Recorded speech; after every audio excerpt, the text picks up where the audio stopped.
The Sandpiper pipeline could probably take about 20% of the Bakken oil via the pipeline, take trucks off the roads, and obviously stop these blast zones, as they call them in Minnesota, when the oil is being shipped via the railroads. With us tonight, Paul Eberth. He's the director of Enbridge's Sandpiper pipeline project. There's been some green lights on this project, some yellow lights, red lights. Now it sounds like the Minnesota Supreme Court may look at one of the appeals. Where is this thing currently at and why?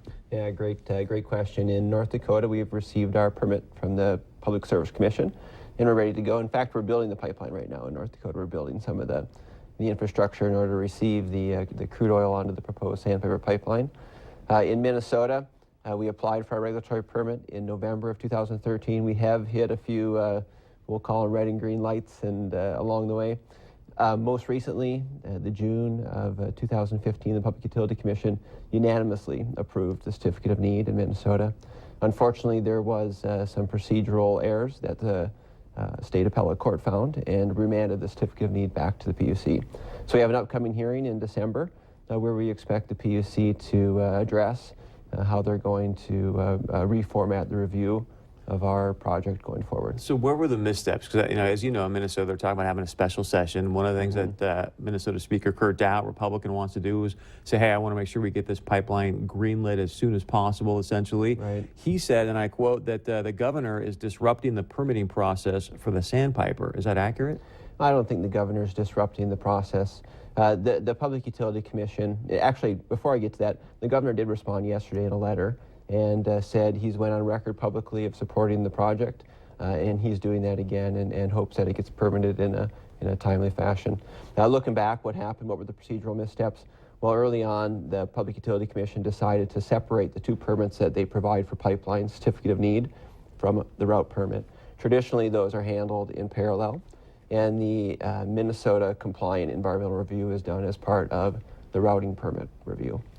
Because the routing permit was put on hold in order to address need first, that environmental review wasn't done in order to inform their decision on the Certificate of Need. And that's essentially what the State Appellate Court ruled. They said because that environmental review wasn't done when the Certificate of Need was issued. But what I'm hearing is the Appellate Court actually usurped the PUC. Is that accurate?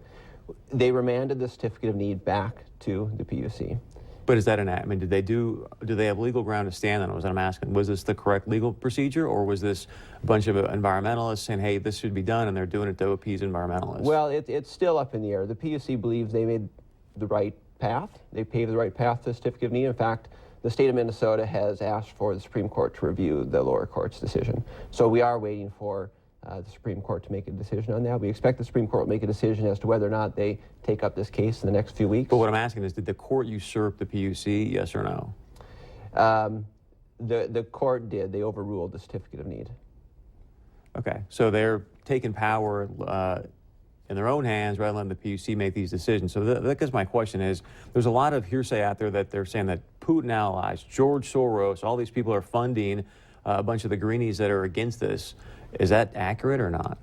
Well, I think there are some opponents to Sandpiper. In fact, I wouldn't characterize them as a lot of opponents, but we have some very vocal opponents that don't want the project essentially routed through their area. They do get their funding from a variety of sources. I don't know that there's big money from the West Coast funding this opposition, but there is some opposition, and we're working our way through it. They are leading to some good discussions about what's best for Minnesota and how safely to route the pipeline. And in the end, we think it'll lead to a better project, and that we'll get there through the PUC process. All right. Anything else you want to add, sir? You know what? Just I'll reiterate, the PUC in Minnesota approved the project unanimously in June. They reopened the docket, and we expect them to do that again in the near future. All right, good. Thanks for being here. I appreciate it very much. Thank you. Hopefully you guys will get this thing done sooner rather than later. We hope so, too. Stay with us. Much more coming up right now on 630 Point of View. As always, you can join our conversation to our Facebook page, text us, email us, whatever's easiest for you. We'll be right back.